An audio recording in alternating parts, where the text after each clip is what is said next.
अच्छा जी, बिस्मिल्लाहिर्रहमानिर्रहीम। आज हमारा टॉपिक है होम्योस्टेटिस। होम्योस्टेटिस का मतलब यह है कि हमारा जो टेम्परेचर है उसको मेंटेन रखना। होम्योस्टेटिस में भी डिफाइंड, इसको डिफ़ाइन किया गया है मेंटेनेंस करना, मेंटेन करना, बरकरार रखना ऑफ द इंटरनल कंडीशन, अंदरूनी कंडीशन को of the body at equilibrium के अंदर, डिपॉजिट चेंजेस और इसके अंदर जो तब्दीलियां हैं उसको डिस्पाइट चेंजेस और तब्दीलियों को साथ मुकाबला करना इन द एक्सटर्नल इन्वायरमेंट से बाहर के माहौल के मुताबिक उसको बाहर के माहौल के इंटरनल इन्वायरमेंट के साथ मुवाजना करना, इक्विलिब्रियम में रखना। बाहर जो भी माहौल चल रहा है उसका मुकाबला करना। फॉर एग्जांपल बाहर सर्दी है तो भी अंदर का टेम्परेचर जो है वो 37 रहेगा। बाहर गर्मी है तो भी टेम्परेचर 37 रहेगा।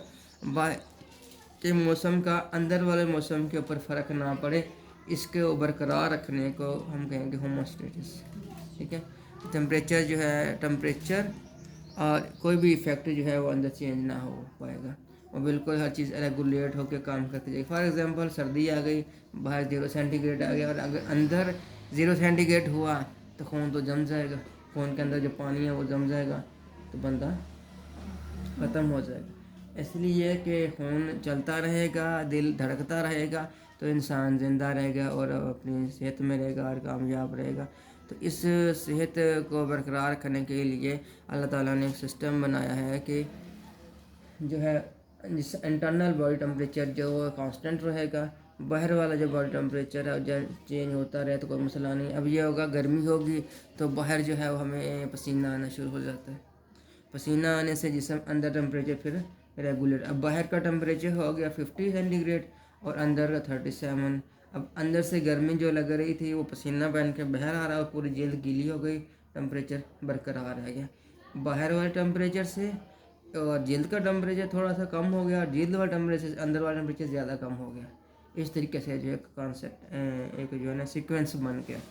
इसी तरीके से सर्दियों के अंदर हम जब जर्सी स्वेटर कोट पहने हुए होते हैं तो वो क्या कर रहा होता है, वो हमारा बाहर वाला टेम्परेचर ज़्यादा ठंडा होता है और वो जो कोट है वो सर्दी अंदर नहीं आने देता और अंदर वाला टेम्परेचर जो है वो ज़्यादा होता है, गर्म होता है बाहर वाले से। तो वो दरमियान में जो है वो रुकावट बनी होती है, वो ढाल बनी हुई होती है, बाहर वो अंदर डायरेक्ट असर नहीं करने देता। अब देखें मुंह से या नाक से जब हवा निकलती है तो वो धुआं निकल रहा होता है, वो धुआं इसलिए निकल रहा होता है अंदर जो है टेम्परेचर ज़्यादा होता है, बाहर कम होता है। और जब बाहर ज़्यादा होता है फिर धुआं नज़र नहीं आता कि जैसे वो हवा निकलेगी या सांस बाहर आएगी या नाक से गैसेस एक्सचेंज होगा तो वो उसकी हीट पहले से बुरी थी और बाहर आते और गर्मी ज़्यादा थी और हीट तक वो तहलील हो जाता है।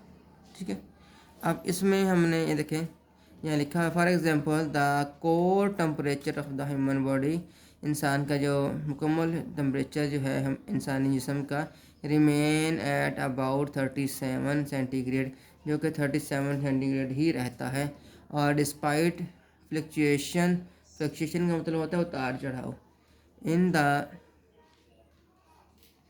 सराउंडिंग एट एयर टेम्परेचर, और जो उतार चढ़ाव होता है टेम्परेचर में हवा के एयर ऊपर नीचे होती है।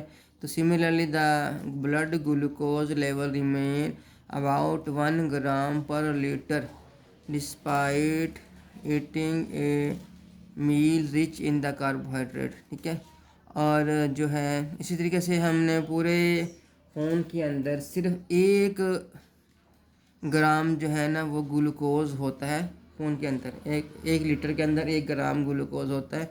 तो हमारा खून जो है बिल्कुल सही रहता है। अगर हम ज़्यादा ग्लूकोज खाएंगे तो उसके अंदर उतना ही जो है ग्लाइकोजन, और दूसरी होती है एक होती है ग्लाइकोजन, एक मिनट इधर देखते हैं, ग्लूकोज लेमन, और जो हमारा शुगर को हमारे जो ना गुर्दों के ऊपर एक एड्रिनल ग्लैंड्स होते हैं वो छोड़ते हैं इंसुलिन छोड़ते हैं और ग्लूकोज लेवल हमारा बराबर हो जाता है। अगर ज़्यादा ग्लूकोज हम खा लें तो चीनी शुगर मटीरियल ज़्यादा खा लें तो अगर ग्लूकोज हम हो जाए कम तो वो छोड़ेगा ग्लाइकोजन। तो ग्लाइकोजन छोड़ेगा तो हमारे ग्लूकोज फिर पूरा हो जाएगा।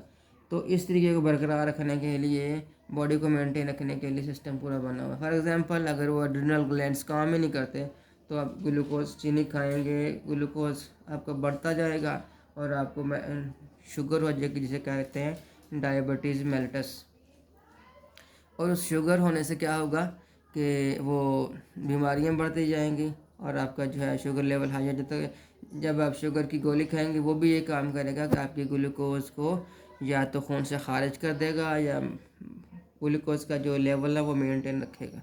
जब मेंटेन हो जाएगा तो आप फिर नॉर्मल हालत में हो जाएंगे। ठीक है। अच्छा जी, body cells need the internal environment is which condition do not change much.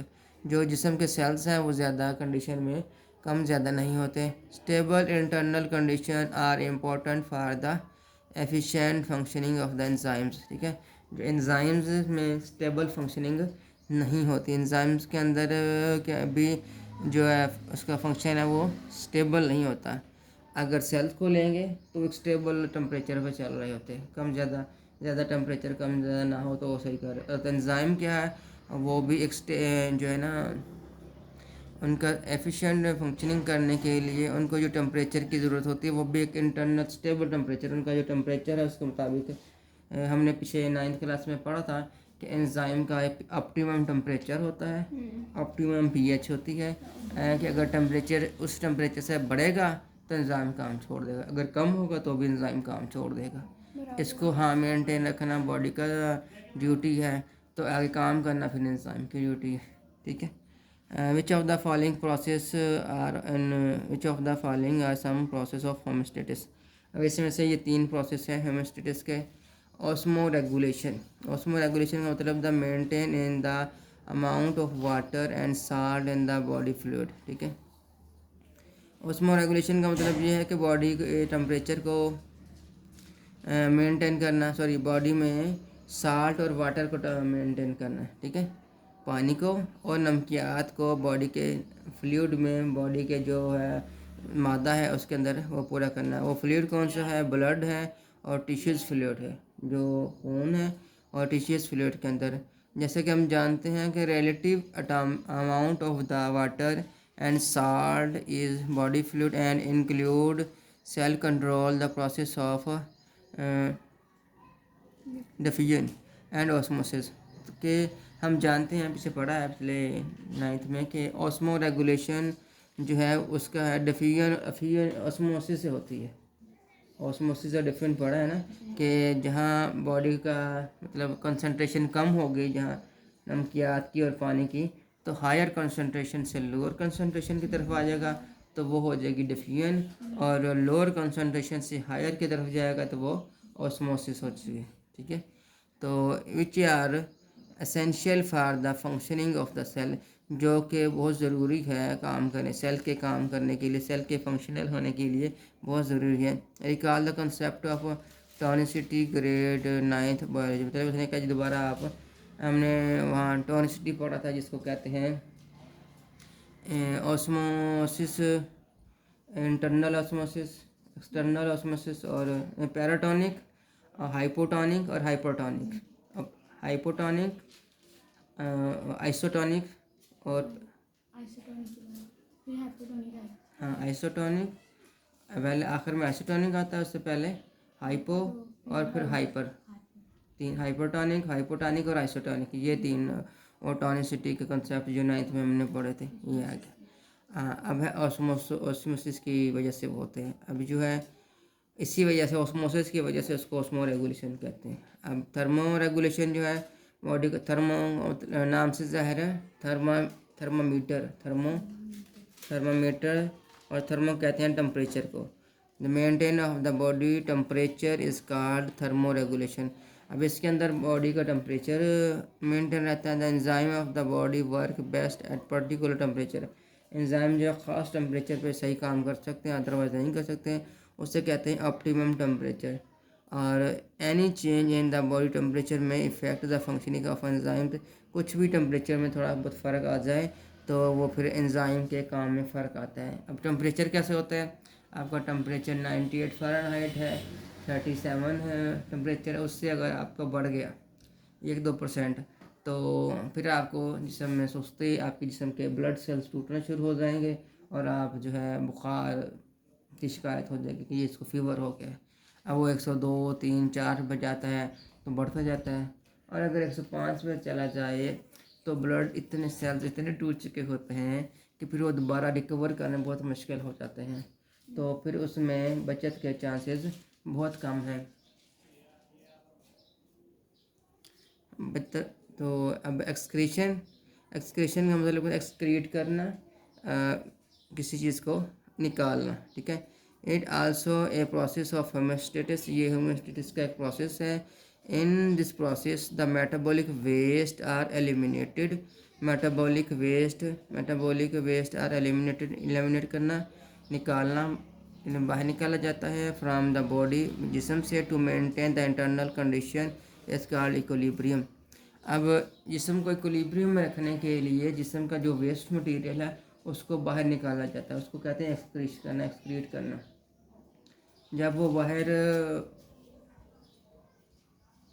निकाल लेंगे तो एक्सक्रीट कर लेंगे तो कोई मसला नहीं होगा, अगर वो नहीं एक्सक्रीट होगा तो वो फिर प्रॉब्लम होगा। फॉर एग्ज़ाम्पल जिन लोगों को कब्ज़ हो जाती है उनके लिए ये मसाइल होते हैं, उससे बैठा नहीं जाता, पेट फूल जाता है, अंतड़ियाँ फूल जाती हैं, और वो फिर जो है कई कई दिन उनको नींद नहीं आती, बैठ नहीं होता, वो चलना फिरना उनके लिए मसला बन जाता है। जब उनकी एक्सक्रीशन हो जाती है, जो वेस्ट मटेरियल है वो एक्सपेल आउट हो जाता है, तो उनकी जो है बॉडी बिल्कुल नॉर्मल हो जाती है, वो आसानी से चल फिर सकते हैं, वॉक कर सकते हैं, घूम फिर सकते हैं, सो सकते हैं और सारे काम इजीली कर सकते हैं।